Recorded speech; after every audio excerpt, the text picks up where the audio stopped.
আচ্ছা বলেন তো, একটা প্রশ্ন করি, 17 বছর ওলামা লীগ করছে কারা? ওলামা লীগ করছে হাইলে জালে না আলেম ওলামারা?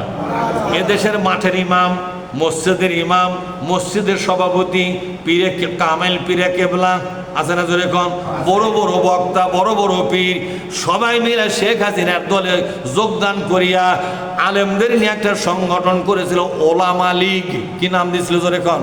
ওলামা লীগ। বড় বড় বক্তারাও কিন্তু এই দলের মধ্যে ছিল। এখন আওয়ামী লীগের নীতি হলো 4টে, জোরে কম কয়টা মনে থাকবে? কয়টা নীতি?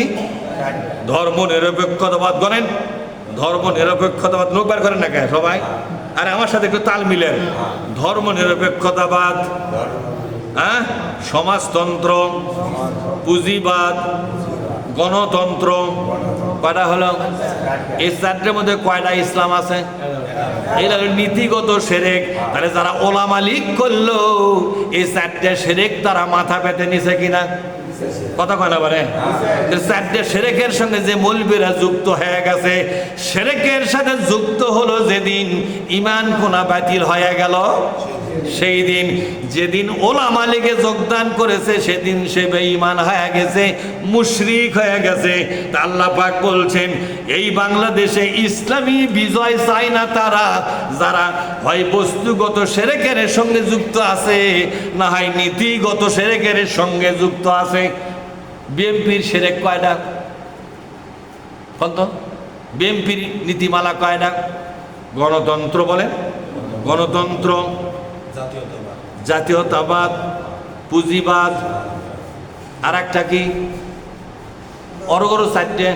গণতন্ত্র বলেন, গণতন্ত্র, পুঁজিবাদ, জাতীয়তাবাদ, আর একটা হলো না ধর্মে বললা সমাজতন্ত্র লয়,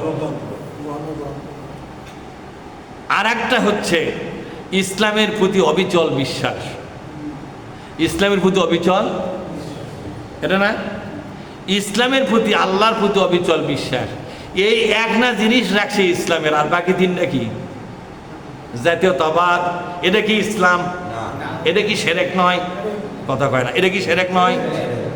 আল্লাহ বানাছে একত্ববাদ, ওরা বানাছে জাতীয়তাবাদ। তাহলে আল্লাহর একত্ববাদের বিপক্ষে গেছে কিনা? আল্লাহ বানাছে একত্ববাদ, ওরা বানাছে পুঁজিবাদ। ওরা কি বানাছে? পুঁজিবাদ। সবগুলো কোন দিকে গেল? 3টা হলো নীতিগত সেরেক। 3টা কি? নীতিগত সেরেক। একটা হলো আল্লাহর প্রতি অবিচল বিশ্বাস। এই 3টা সেরেকের সাথে একটা কতক্ষণ থাকে? এই 3টার সিফাত পড়ে গেছে একটা। এই 3টার সিফাত পড়ে গেছে একটা। কথা কন নাকি আপনারা? এই 3টার সিফাত পড়ে গেছে একটা। এই জন্য দেশের মুসলমানরা বলে বিএনপির মধ্যে তো ইসলাম আছে, হ্যাঁ আছে, কিন্তু একটা আর 3টা কি আছে সেটা কি হুঁশ করছু? কথা কন না কে? আর 3টা কি আছে হুঁশ করছু? আর আল্লাহ পাক বলছেন, বলেন ওয়ামাই ইউশরিকি বিল্লাহ, আল্লাহ পাক বলছেন বান্দা শোনো শোনো, 3টা শুধু নয়, একটা। ওয়ামাই ইউশরিকি বিল্লাহি, বলেন ওয়ামাই ইউশরিকি বিল্লাহি ফাকাদ হারামাল্লাহু আলাইহিল জান্নাহ। কেউ যদি এক না সেরেকের সঙ্গে থাকে তাহলে ওখানে সেরেকি এক না 3 কোনা? ওই 4টার মধ্যে কয়টা সেরেক আছে? 3টা। কিন্তু আল্লাহ এখানে কি বলেছে?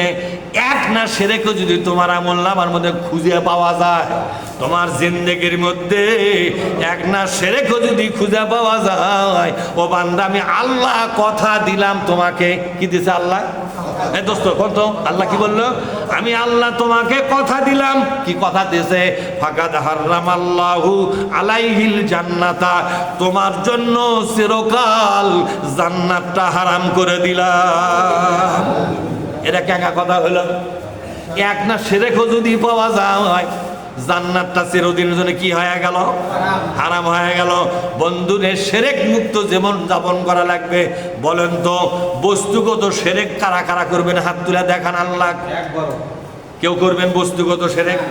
নীতিগত সেরেক কারা কারা করবেন? একটু হাত তুলে দেখান তো। তাহলে সব শিরককে বাদ দিয়া 22 তালাক দিয়া সব শিরকের সাথে সম্পর্ক ছিন্ন করিয়া একবারে একত্ববাদী হইয়া কোরআনের পক্ষে আজ থেকে লড়াই করবেন কারা? 2 হাতটা আল্লাহকে দেখান যায় কিনা? না 2 হাত? 1 হাত দিলে মুনাফিকি হতে পারে। কয় হাত দেখাচ্ছেন? আচ্ছা আমাকে দেখাচ্ছেন না আল্লাহ দেখাচ্ছেন? এই সাক্ষী আমাকে বা এই তুমি হাত তোলোনি? মানুষে মৌলবীর সন্দেহ করে ওলা মালিক করছে আমাকে মৌলবীরে, তুমি সবাই হাত তোলো। হ্যাঁ আমিও তুলেছি। এই আমরা আছি না সবাই? এখন না আপনাদের কষ্ট হবে। এই একটু 1 মিনিট, এখন না আপনাদের কষ্ট হবে, কারণ ভাই উঠে আসেন। এখন আপনাদের কষ্ট হবে এটাই যে যে শিরকের সঙ্গে আপনারা যুক্ত ছিলেন তার সাথে এখন সম্পর্ক কি হয়ে যাবে? নষ্ট হবে।